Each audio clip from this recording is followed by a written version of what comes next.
In ancient times, the difference between the rich and the poor was very clear. Different clothing, different health system, different transport, different food.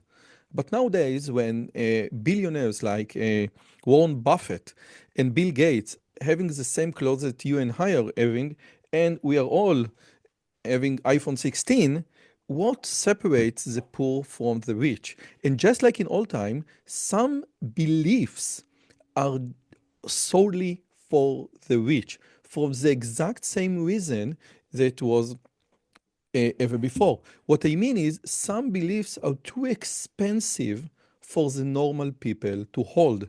And the person who introduced the idea of luxury belief is my guest today. His name is Rob Henderson, and he is the author of a great book named Troubled, a memorial. Just a second, I have it over here.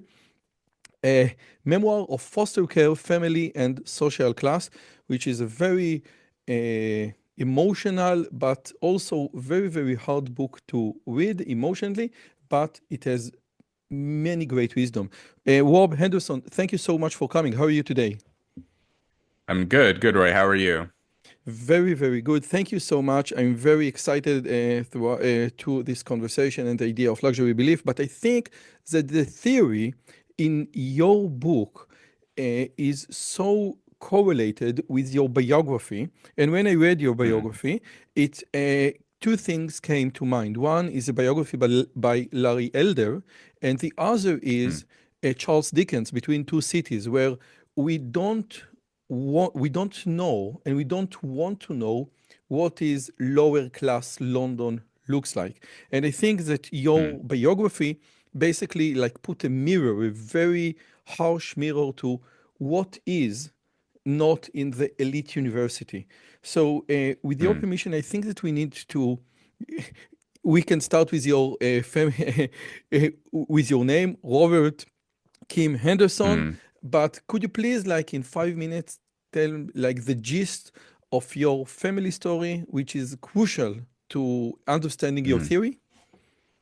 Yeah, yeah, sure. Well, have a PhD in psychology from the University of Cambridge, studied at Yale, before that. And, before entering these universities, my life was a lot different, though. I was born into poverty in Los Angeles, grew up in foster homes all around California, had this winding indirect path to higher education with some, missteps and mistakes along the way, which I write about in Troubled. But, you know, in the preface of Troubled, I introduced the reader to the story they're about to go through using my name. So my full name is Robert Kim Henderson.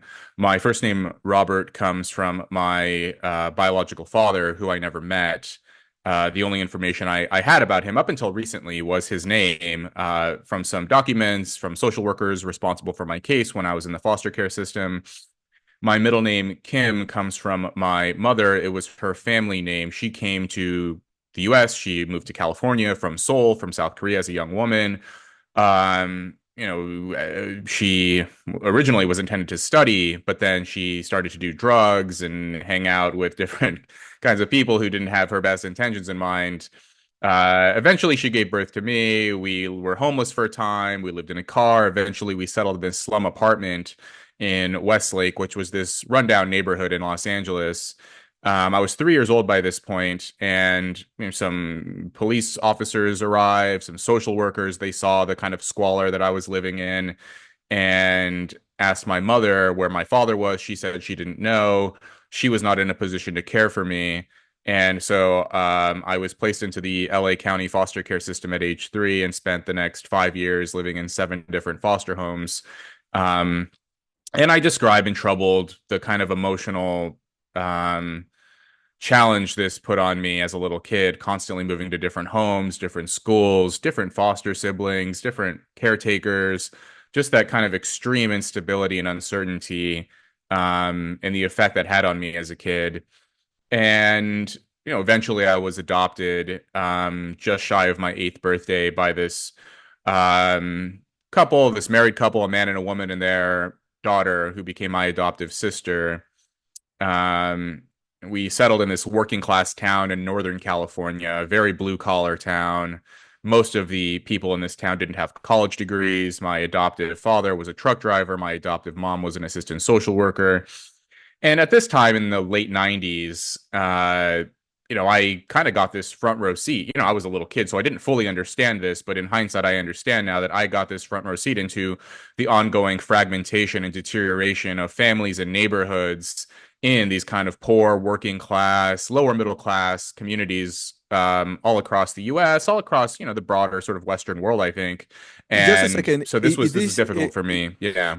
Just a second. Is this a fragmentation that Charles Murray speaks about in his book, like Dividing America, Yeah. that you can see that the Oh, yeah. intelligent class become more intelligent and got and the distance between the upper level class and the lower level class just increases and increases to a way that it is impossible to negotiate. It's impossible to build a bridge to connect those two. Yes, that's exactly right. Yeah, I mean, I read Coming Apart. I read Charles Murray's work later on when I was in college, and he's done as much or more than any other social scientist to help me, and I think so many other people understand how these divisions along class lines have been increasing over time. Um, and so I witnessed this firsthand. So, Murray points out that among upper and upper middle class families, the vast majority of children are raised by two married parents. Whereas in working class families, it's very rare to see it. So if you go back to 1960, regardless of social class, children born into rich families and poor families in the US, 95% of children were raised by both of their birth parents. If you fast forward to 2005, for upper and upper middle class families in the US, it dropped slightly from 95% in 1960 to 85% in 2005. So a slight decrease, but still the vast majority of kids from affluent families are raised in by married parents. But for poor families, in 1960, it was 95% raised by two married parents. Fast forward to 2005, and it dropped to 30%. And so that is the situation now in these families and these communities. And so where I grew up, that was how I had five close friends growing up. None of them were raised by both of their birth parents. That was my situation. And And when I read that statistic as an adult, 30% seemed actually quite high to me. And I want to mention another thing because Charles Murray is usually correlated with the bell curve and black versus Mm, white. What Charles Murray wanted to do in Coming Apart is to ignore the race thing at all. Therefore, Coming Apart is all about white people. So there is mm, nothing about black versus white. We will come to the idea of black families, of fatherless black families, as Obama mentioned, as being the number one problem for black families in the US. But it is very important to mention and to understand and to remember that Coming Apart is just about white families. Okay. yeah, exactly. No, no, that's a good point. And that that is something that comes through in Coming Apart, that it's he concentrates on white families only, and it's really about class more than anything else. And you can see this with it's interesting. So recently I had this conversation with someone who is in contact with the Trump administration, and he's concerned with fatherlessness in homes. And he thought, okay, well, perhaps President Trump could give a speech on Father's Day, or someone in his administration could talk about the problem of fatherlessness. And the Trump administration got back to this person and said, oh, actually, we're not going to be able to do this. The reasoning here is because even Trump's base, a lot of people think of Trump's base, working class people, white working class people. Well, in those communities, fatherlessness is a huge problem now too, and they don't want to feel like they're being called out. They don't want to feel, basically, Trump doesn't want to alienate his base or upset the people who voted for him. And so you're right. Yeah, for a long time, people concentrated on fatherlessness in the black community, but the issue is now it's pervasive everywhere. You look at white working class families, Hispanic working class families, fatherlessness outside of that sort of elite bubble of, say, the top 20%, the top 30% of society, regardless of race. If you have a college degree and a six-figure income, in all likelihood, you and the people around you are either married with kids, or that is the path they're about to follow. Whereas for everyone outside of that space, people without college degrees, people who don't have comfortable salaries, that is becoming increasingly hard to achieve. And that was, one of many points that I make in my book, is that, yes, poverty is difficult, material scarcity is difficult, but what is interesting is that for me, and this is borne out in the research, it's that instability and uncertainty and squalor, that's actually in some ways even more challenging and more difficult for young kids to overcome. Um, and I point this out in the book that, developmental psychologists, evolutionary psychologists, they've looked at this question of, basically what are the factors that predict success or predict unsuccessful lives. And they've separated out childhood harshness from childhood instability. So childhood harshness is essentially low family income. If your family didn't have money, what are the odds of you becoming incarcerated later in life, the odds of you not graduating from high school or college, teen pregnancy, substance abuse, all of these things that you wouldn't want for your kid. And what researchers find is that there's a very tenuous connection or correlation between low family income and negative future outcomes. Some studies find no correlation whatsoever. It's completely insignificant. But when researchers measure childhood instability, and instability is measured by the number of relocations you had in childhood, how many different adults moved in and out of your home, how, whether your parents were married or divorced, how many different divorces were there, how many different romantic partners did your primary caregiver have when you were growing up, basically how much day-to-day disorder and uncertainty was there in your life. And researchers find a consistent and powerful correlation between instability in childhood and negative outcomes in adulthood. And that is what I saw. And look, like, we were poor by first world developed country standards where I grew up. Like I said, working class town, people didn't have college degrees, but it wasn't as if we were destitute. What more so the issue for us was people making bad decisions, people making foolhardy choices, not a lot of good guidance or role models around us, no values to live by. And so we would, especially, when I write about the teenagers in my life, we were living for the moment, alcohol, drugs, drinking and driving, violence, all kinds of misadventures and self-defeating behaviors that were really fun in the moment, but later on, we would come to regret it. And when I say we, I mean me and my best friends in high school. Okay, so with your permission, I would like to weigh in and ask a very uncomfortable question. And the question is, why? Now, I can give Mhm. some alternative answers. Charles Murray in the bell curve say, listen, there is a correlation between low intelligence and the tendency to divorce in the first 5 years.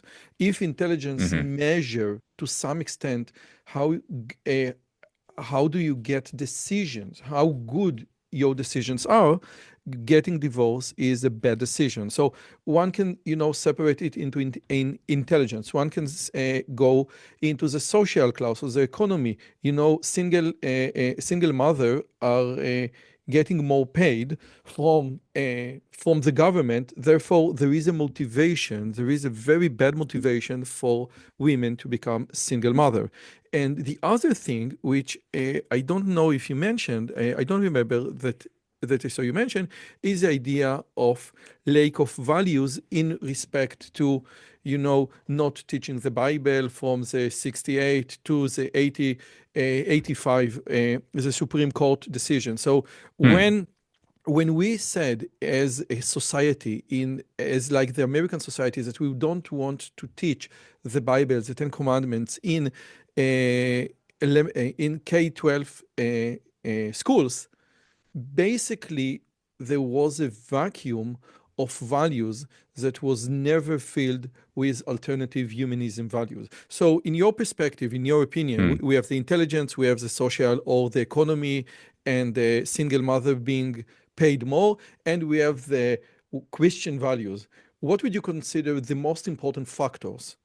The most important factors. Oh, all of those are important. The economic incentives, the vacuum with regard to values, shifting cultural norms over time, lack of examples and role models, all of these things, a sort of abdication of responsibility from, the elite. And, I think that, for me, it's probably the values question. Now, the economic incentive question plays a role here too, but people respond powerfully to rewards, to respect, to admiration, to the judgments of their peers around them. And there was a period in starting in the 1960s, it was a fashionable view, which I call a luxury belief, which we can get to later if you like. But the luxury belief was that, family structure doesn't matter, marriage is outdated, and we don't need to live by these views anymore. These are sort of outmoded, outdated, patriarchal assumptions that we've been living by, and so we can move beyond them. And many of the elite, they expressed those views, but they didn't actually live by them. And meanwhile, those views became very popular and fashionable among working class and lower middle class, poor people. And gradually over time, that in addition to the economic piece that you described, basically incentivizing people to not get married because you would get paid to avoid marriage, that played an important role too. But I do want to say here though that you mentioned, the heritability of divorce, intelligence, those kinds of things. But again, I just want to highlight, though, that there was a period in American history in the mid 20th century. Up until that point, divorce rates were nearly identical between the rich and the poor, between, you could say, the intelligent and the less intelligent. Single parenthood was nearly identical. If you looked at the lives, I mean, that was one of the points of coming apart.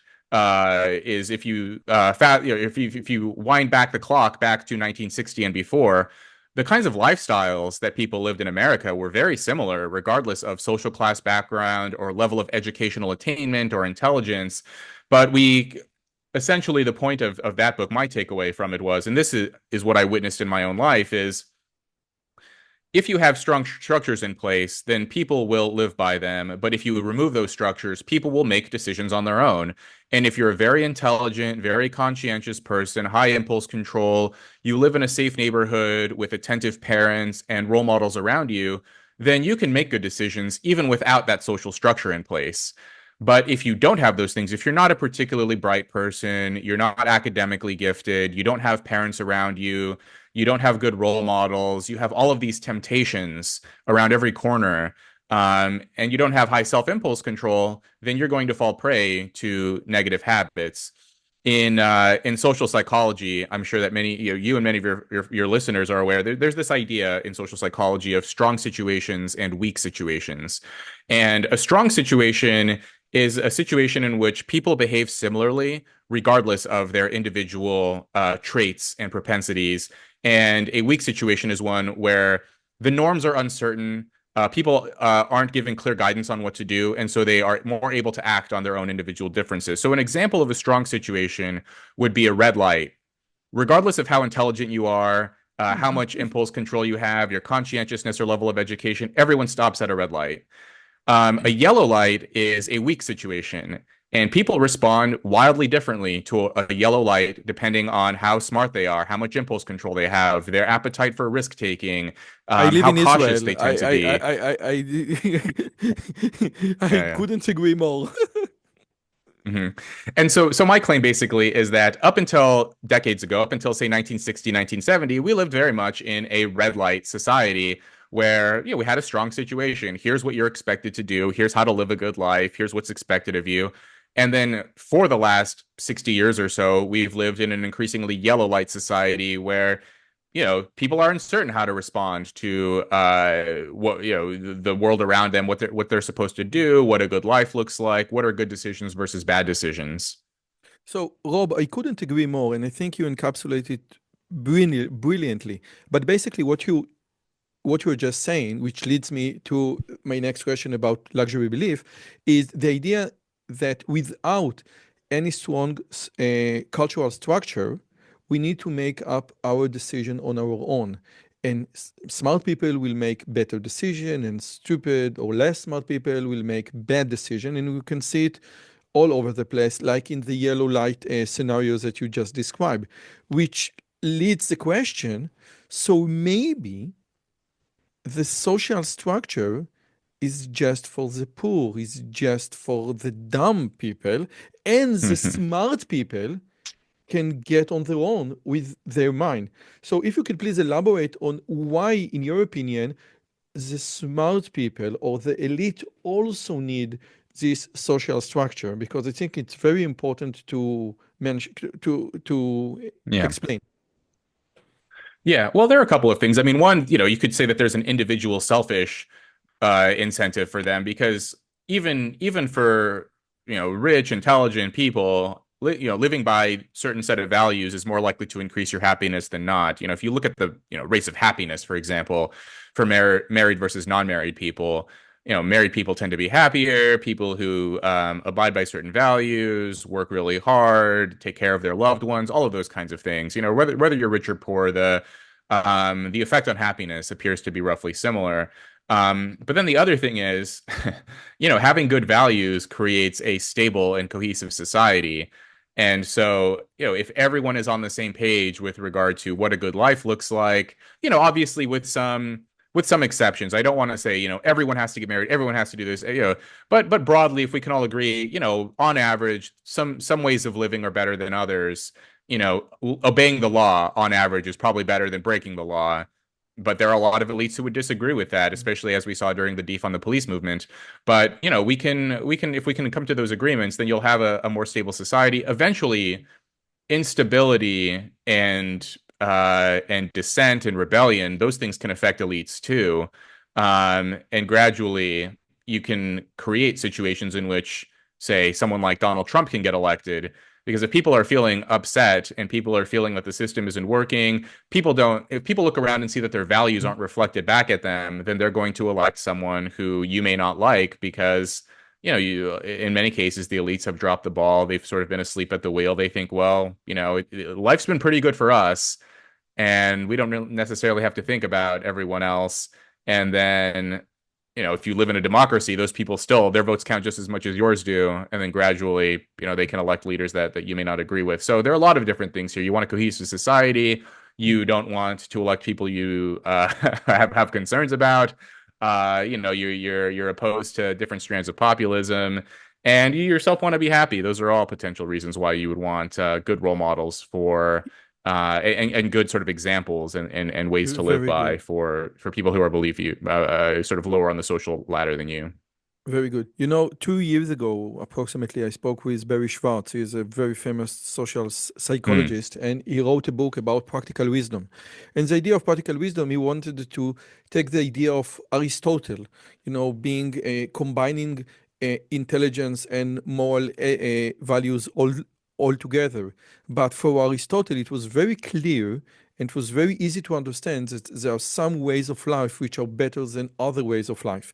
And for a liberal like Barry Schwartz, it is very hard to grasp the idea that some ways of life, in order for us to have a cohesive society with the same values, we need to have the idea that not all forms of life are equally morally worth.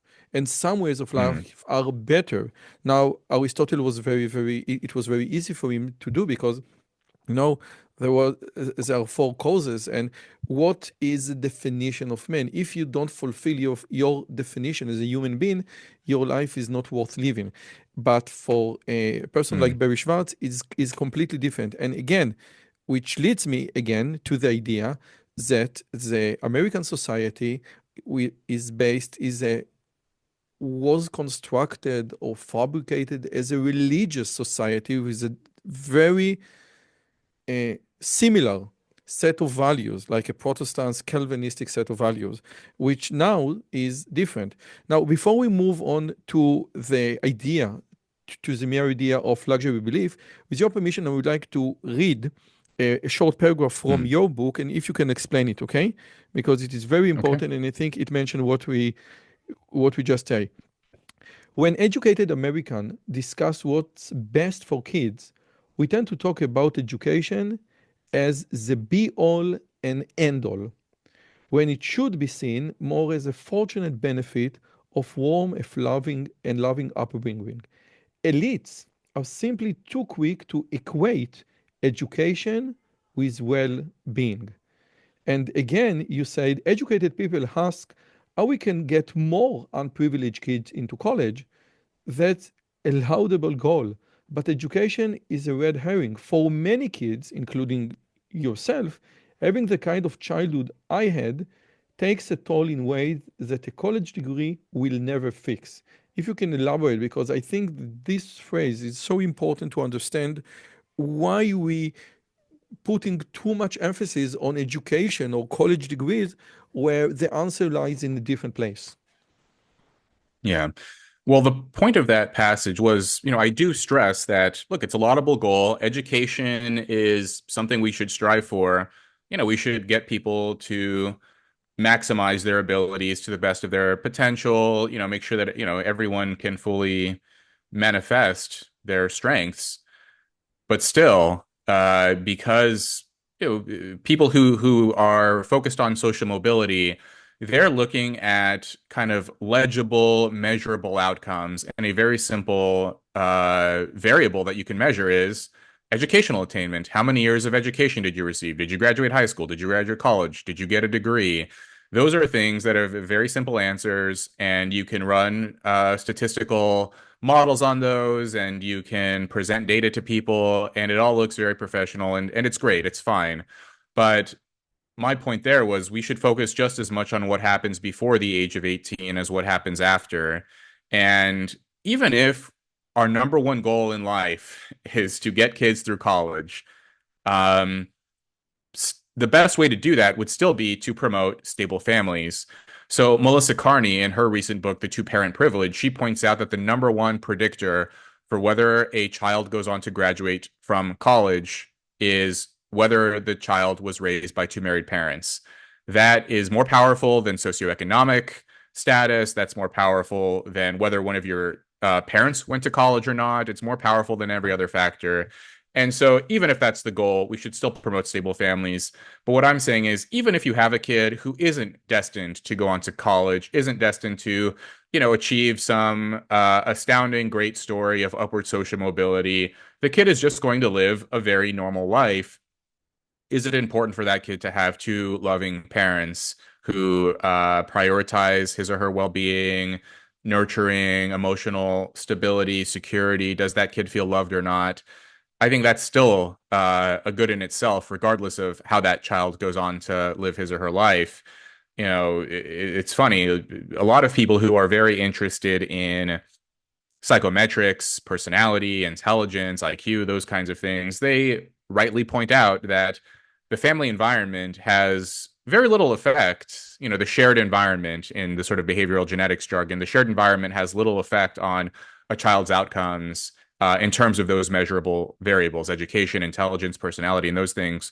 But what I try to do with my book is to point out that even if that's the case, the subjective firsthand experience of a child still matters, regardless of whatever life they go on to live in the future. We should still ensure that kids feel safe, feel secure, feel taken care of.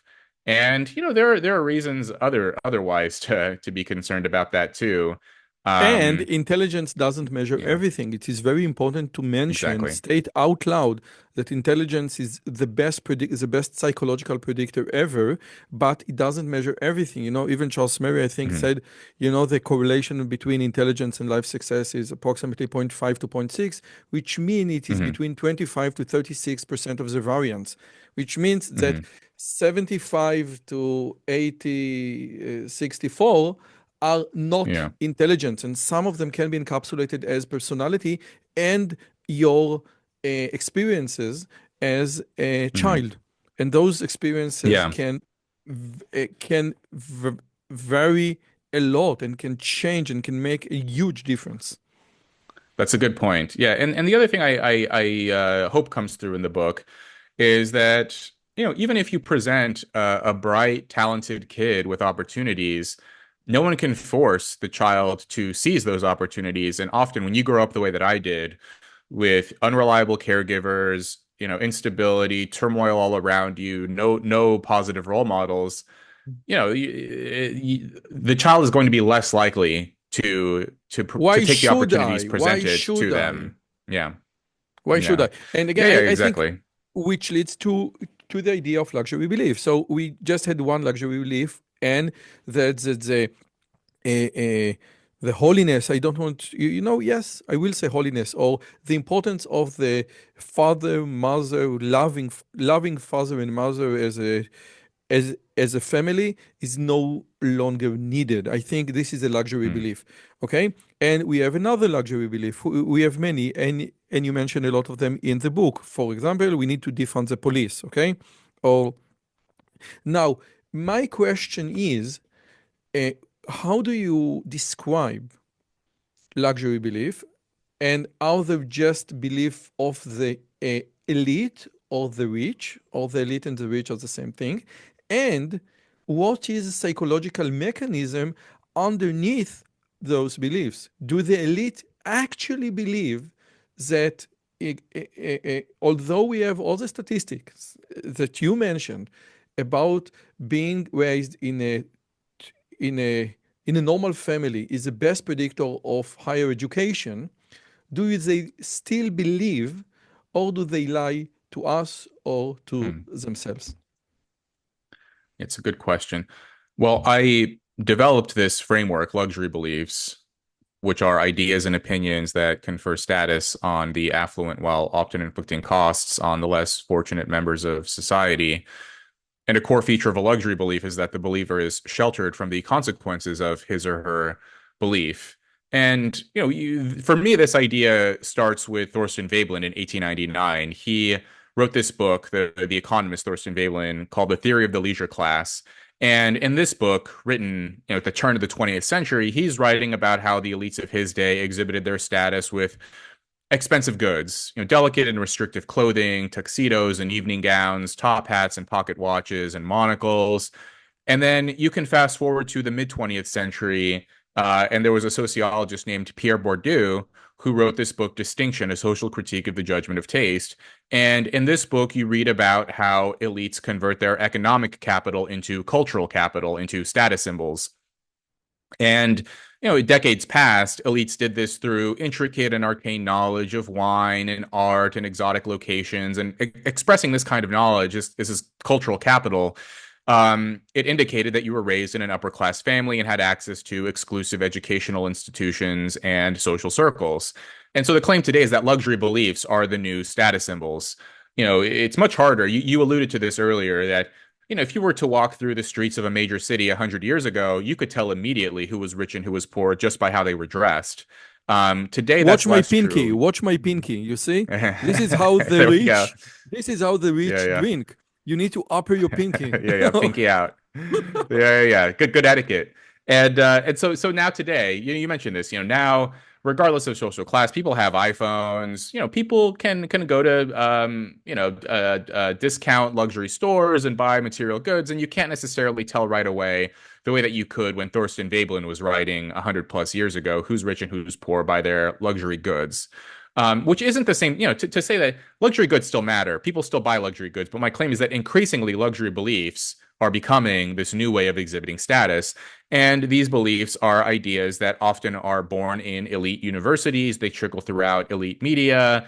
And then gradually and I cite statistic after statistic in the book indicating that, if you want to talk about attitudes around the family, you want to talk about attitudes around decriminalization of drugs, defunding the police, attitudes around prostitution or sex work or these kind of newfangled attitudes.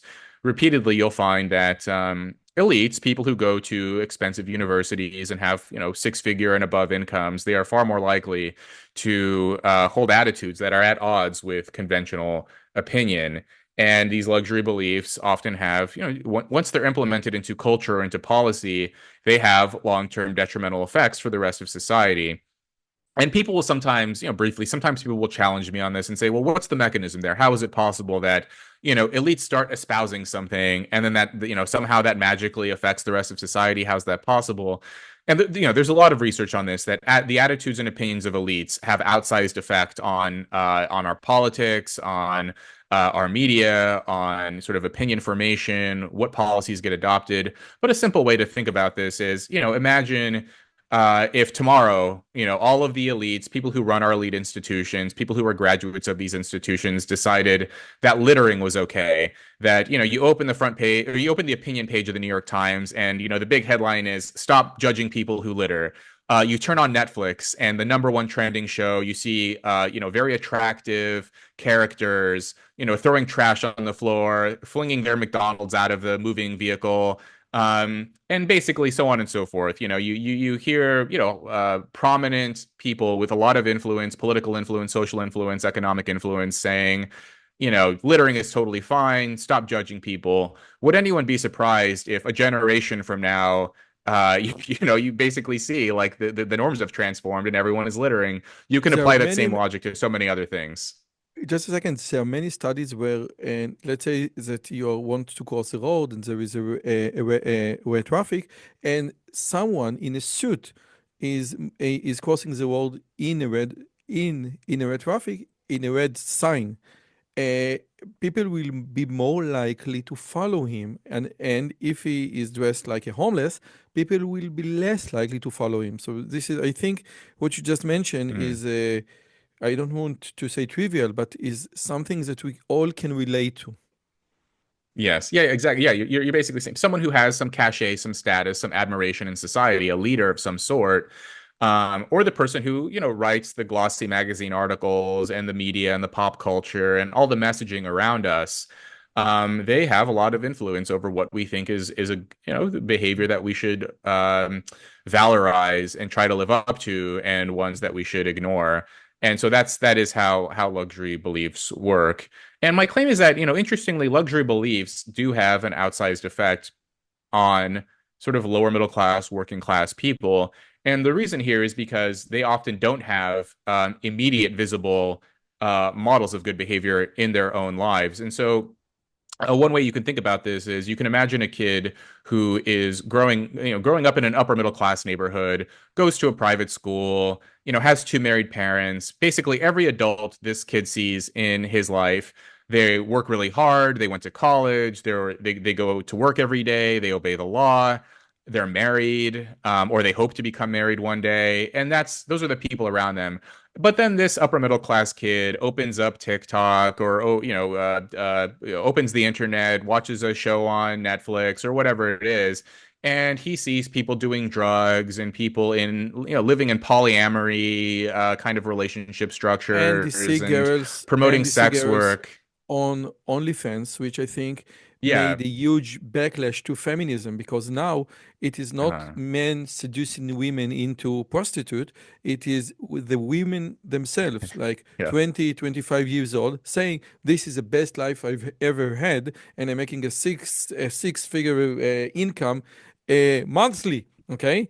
And Yeah. now, Yep. if you want, if everything has the right to his own opinion, I think that the OnlyFans industry has a huge impact, a huge bad, horrific impact on girls who want to be, I think, Yeah. not in the sex industry, because the sex industry now is colored with very glamorous colors. Yes. Yeah, no, that's a good point. And the whole sort of movement to promote sex work, destigmatize sex work. Well, a lot of those people who agree with it, they would never allow their own daughters to to sell themselves in that way for money. And so yeah, if you're a young girl in an upper middle class neighborhood where, everyone expects you to go to college and study and work hard and so on, and then you see, oh, girls are making money on OnlyFans, you're probably not going to go down that path. But if you're a girl in a poor working class neighborhood, you don't have good role models around you, people didn't work hard. People aren't, living by, those sort of conventional values. And then you see, oh, OnlyFans is an option. That girl is much more likely to take that path that she may later regret. And boys see that too. Boys see women behaving in that way. And it's one thing if you're a boy in an upper middle class neighborhood and your mom and all of the adult women around you are successful, law-abiding people who, basically present a good image of women for you.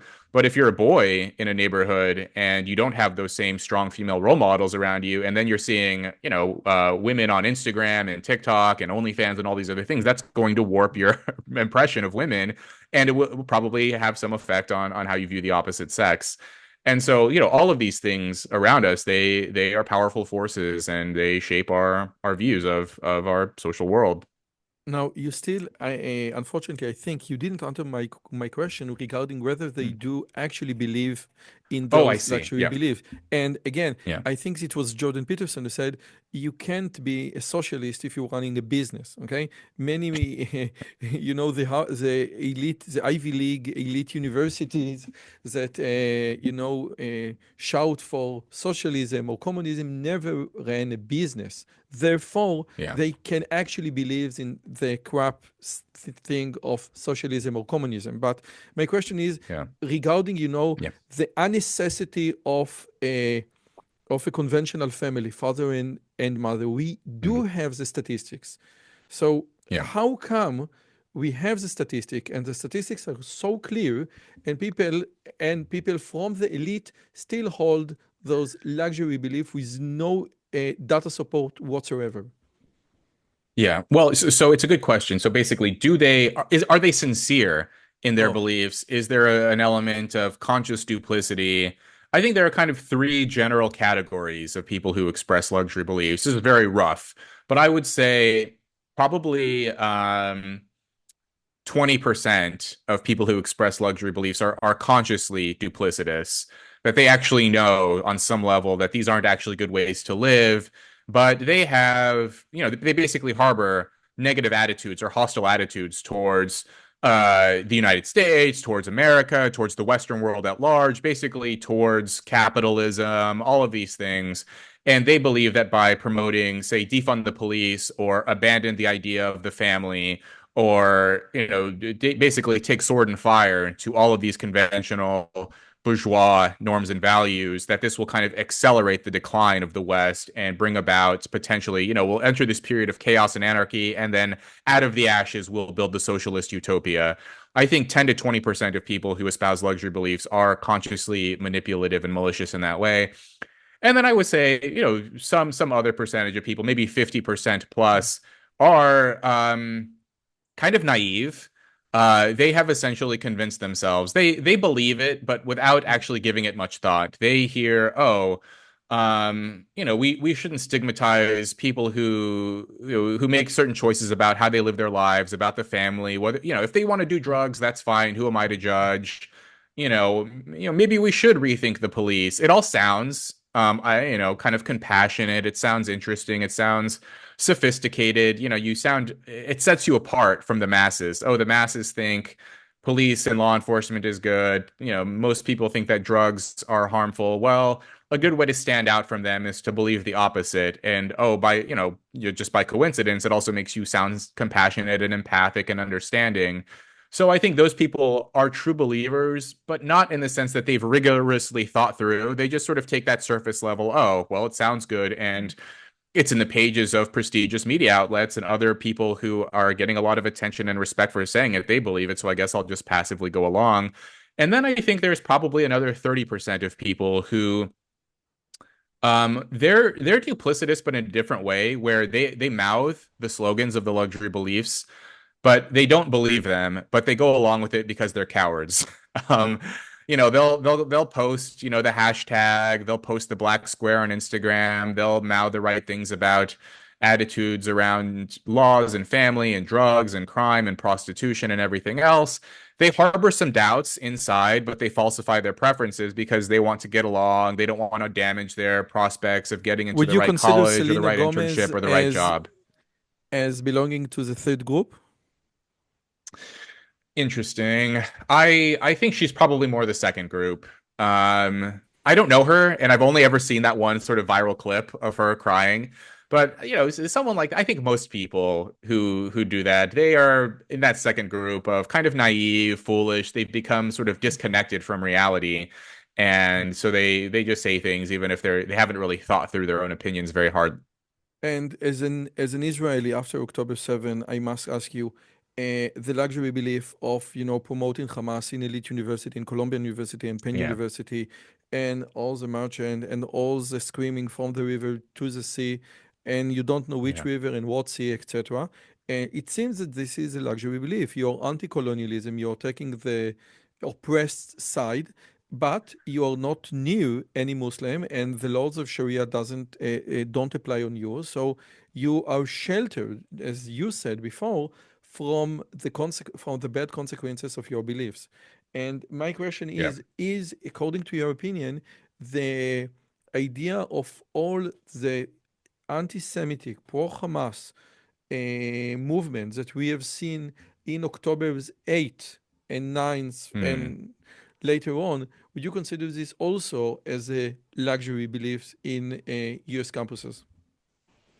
Oh yeah, yeah. I mean, so many of these luxury beliefs, including this pro-Hamas, these demonstrations, these are luxury beliefs. I recorded a video essay for the New York Times last July in response to these encampments at places like Columbia and Yale and Penn, and uh, these students arrive en masse. A lot of them are wealthy students. There was this viral story at Columbia of this guy who was an heir to a multi-million-dollar fortune. He wasn't even a student at Columbia. He might have been an alum, but he was 40 years old, the son of an ultra wealthy, I think, real estate developer or something along those lines. He was, basically a rich kid, even though he was 40. He and his fellow agitators took over a building at Columbia, and then they trapped a janitor inside. And so this guy and these demonstrators, these were all wealthy white kids, and they trapped this janitor at Columbia in the building. And I believe he was either black or Puerto Rican. He was a blue collar worker. He was there cleaning up the building after hours. He didn't know that these people had stormed the building and had locked it down, and they refused to allow him to leave, and essentially took him hostage. And he tried to leave, and there are clips of this and video of this of him trying to escape and them physically blocking him. And so in their minds, they were doing this wonderful, noble thing, but instead they ended up harassing the staff on campus. Do you So, think that in their and the mind broader they did, belief is, yeah, and again, Rob, it's very important. Do you think in their mind they did like this heroic thing yeah. at Oh the yeah, yeah. In moment? their mind, they've convinced Yes. themselves. Yeah. Oh yeah, Okay. yeah, yeah. I mean, I think look, a lot of these people, especially the kind of anarchist sort of extreme left, they follow the playbook of the sort of Leninist agitator groups where basically the short version is that the means justify or the ends justify the means. That if somehow we can get Colombia to divest or put out a statement of some kind, as if holding an encampment at Colombia is actually going to move the needle in terms of what's happening in the Middle East. But in their mind, somehow they think, oh, if we can get Colombia to submit to us in some way, and this ultimately helps us to achieve our goals, then whatever we do in the meantime is perfectly fine. Principles are bourgeois crutches, and that ultimately, if We we have to just crack a like few eggs to make an omelet, that's fine. I think just like Nietzsche said, there is a resentment against the Western culture and everything that you do Yes. in order to destroy the Western culture and create a new utopian world that was never existed just in your head is kosher, is legal, and the ends justify the means. I think Yeah. what you just said, and this is a pure left slogan. Now, Yeah. in a recent interview, you said, and you mentioned celebrities, and this is why I mentioned Selena Gomez, that are using luxury belief as a way to enhance their perceived moral character. It is very, you are on the good side, and you don't need to pay anything more than a post on social media. And you have identified a psychological phenomenon you call the virtuous victim effect, where victims are Mm, automatically seen as more virtuous regardless of their actual behavior. BLM, I think, is a very, very good example. And my question is, do mm. you think there is a tipping point where the public will reject celebrities using victimhood as a virtue signal? And if so, what might trigger such a shift? And we have seen like the beginning of the shift with the Trump administration and with other things. But when would you say that the media or like will reject celebrities doing this? Well, we've already started to see it. I mean, I don't know if you watched the Oscars recently, but it was remarkably devoid of overt politics, and I think a lot of celebrities are have come to understand that normal people don't want to be preached to or moralized to by ultra wealthy, ultra famous celebrities about how they should vote or who they should support. Um, And yeah, the virtuous victim effect, it's interesting because, initially there was in 2020 this widespread support for BLM. And part of it was, I think, this group had been historically marginalized and mistreated, and who wouldn't want to support a group like that? But then, by 2022, 2023, there's a limit to people's patience and tolerance, even for virtuous victims. And if, the people in who claim to be part of this movement, whether they were or not, are setting cars on fire, committing crimes, violence, looting, vandalism, and then later supporting the horrific event on October 7th. A lot of social media posts affiliated with BLM were saying that this is they supported this act, and by that point, I think people had just about enough. That if you're a virtuous victim and you are sort of morally gray and you do things that are kind of morally ambiguous, I think people are willing to give you the benefit of the doubt. But if you are a virtuous victim and you actually do like um, commit, horrific transgressions, or you support those who do, then most people will turn against you and will not sort of confer special status on you anymore. Okay, thank you so much. And I have like last question, and again, it's from your recent interview, and you Mm, said even if we were fully committed today to reforming the institutions, you mean the universities, it would it would be a decades-long effort. There is mm, space for new institutions. And my question is, mhm, because mhm, I think the universities are rotten, my question is, what, mm, in your opinion, what specific steps would a new independent university need to take to avoid falling into the trap of becoming another ideological institution? And again, what do we need to do in order to build mm. something new? Well, I think one would be to actually enforce the rules that are on the books. So, one of the things that surprised me in the wake of October 7th is that the universities actually started to do this. And I think in part because of pressure from donors, because the general public had become fed up with the lunacy on elite campuses, where if students broke into a building or vandalized a building, they actually called the police and had these students arrested because they broke the law. In any other context in the world, if you vandalize and destroy a building, you're going to get arrested. But for years, we elite college students have somehow become immune to being held to the same standard. But in the last couple of years, we've seen a little bit of a shift, in the last year and a half or so. And I think, yeah, any new institution would say, we're actually going to enforce the rules that you have to, be upheld, held to the same standard. You break the law, you could potentially get arrested. If you violate codes of conduct for character, you can actually be expelled, you can be suspended.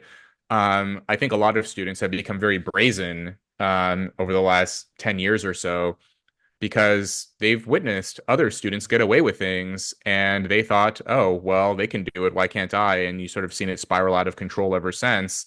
So much so that they, flagrantly break the law, set up encampments, and then call themselves victims. There was that famous video at Columbia of those student encampments, and they were saying, "Oh, why isn't the university providing us with food and water? This Yeah, is I like remember. a public health crisis."